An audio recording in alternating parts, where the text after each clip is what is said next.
Saudi আরবের আকাশে দেখা গেছে জিলহজ মাসের চাঁদ। এর মাধ্যমে নিশ্চিত হলো দেশটিতে পবিত্র ঈদুল আজহা উদযাপিত হবে আগামী 6 জুন বৃহস্পতিবার।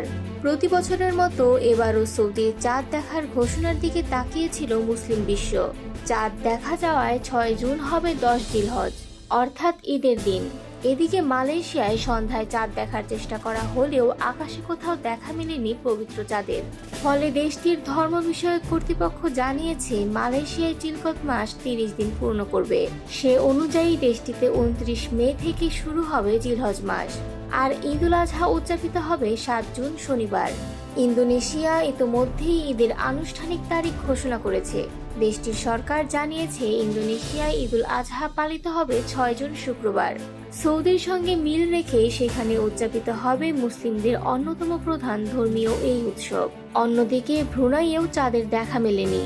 গালফ নিউজ জানিয়েছে দেশটির সংশ্লিষ্ট কর্তৃপক্ষ নিশ্চিত করেছে ব্রুনাইয়ে 7 জুন শনিবার অনুষ্ঠিত হবে ঈদুল আজহা। বিশ্বজুড়ে বিভিন্ন দেশে ভিন্ন ভিন্ন তারিখে ঈদুল আজহা পালিত হলেও উৎসবের আনন্দ, আত্মত্যাগের শিক্ষা আর ত্যাগের মহিমা আমাদের সবার জন্য এক।